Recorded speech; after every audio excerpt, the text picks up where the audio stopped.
El hombre estaba inquieto, muy inquieto. Su plan de matar al esposo de la mujer a la que él había embarazado había salido a la perfección. Pero antes de lograr su objetivo, podemos imaginarnos y pensar lo siguiente.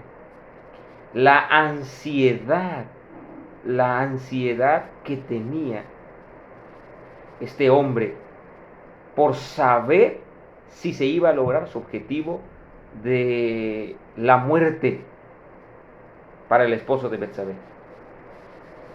Después de días, óiganme bien, días, no horas, él se entera, después de días y no de horas, él se entera que su plan se ha logrado. Urías ha muerto. Así que le traen la noticia, ¿sabes qué, rey David? Urías ha muerto. Urías ha muerto. Nadie ha descubierto su pecado. Nadie ha descubierto que él mandó a matar a Urías, excepto Joás, lo sabía.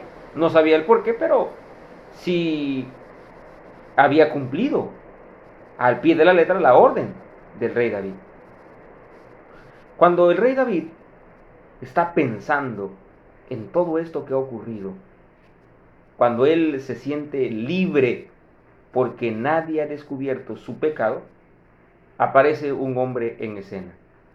Sí, uno de sus amigos, quien antes le había dado el consejo de construir el templo. Era el profeta Natán.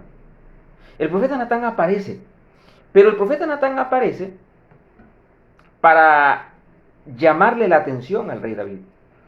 Pero quiero decirles una cosa, llamarle la atención al rey no era cosa fácil, no era una cosa sencilla. En realidad se corría el riesgo de la muerte, porque era el rey. El rey, como decíamos en la sección de ayer, el rey pensaba que él podía estar por encima de la ley de Dios, pero nadie está por encima de la ley de Dios, nadie.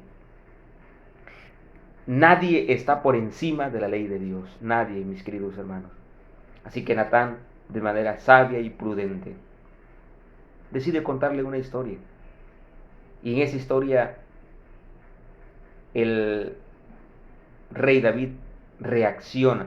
Porque a pesar de haber cometido pecado, a pesar de haber mandado a matar a Urías, a pesar de haber cometido adulterio, el rey David tenía el sentido de la justicia. Y al enterarse que un hombre había robado la única corderita que tenía un buen pastor, él dice, ese hombre que robó la única cordera que tiene o que tenía ese pastor, debe morir, debe pagar 4 veces. Esa ovejita la debe pagar 4 veces.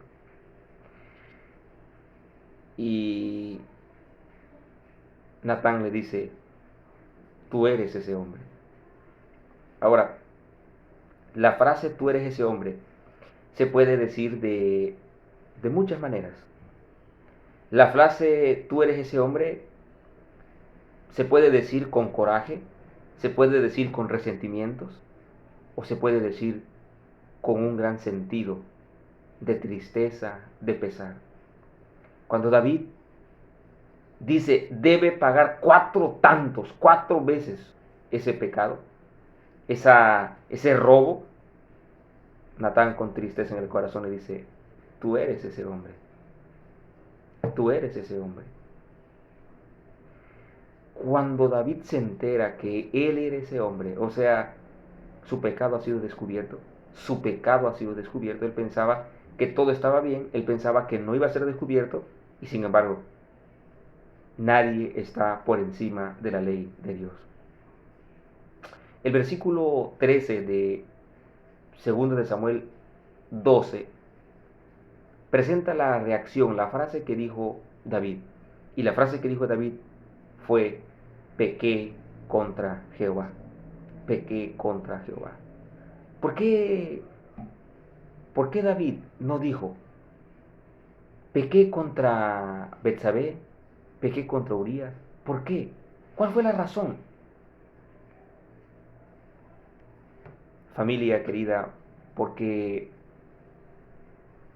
con quien en última instancia nosotros pecamos es contra Dios.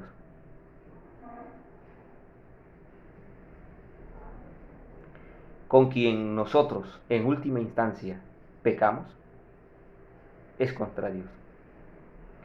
Por eso David se dio cuenta de la transgresión que había cometido, no contra Urías o Betsabé, la había cometido contra Dios, contra Dios. Su pecado era grave, su pecado era terrible, pero había pecado contra Dios. Pequé contra Jehová. Todo daño o agravio que se haga a otros se extiende del injuriado hacia Dios.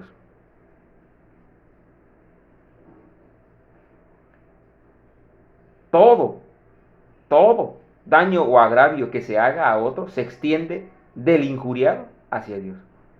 Por lo tanto, todo el daño que tú hagas, no lo haces a la persona, lo haces para Dios, lo haces para Dios. Por lo tanto, que Dios nos ayude, que Dios nos ayude para buscar lo mejor, que Dios nos ayude para reconocer nuestros errores, que Dios nos ayude para aceptar que necesitamos un cambio, para aceptar que necesitamos que Jesús transforme nuestra vida. Que Dios te bendiga en este día. Soy Nemorio Machucho González y te deseo lo mejor de lo mejor. Hasta pronto.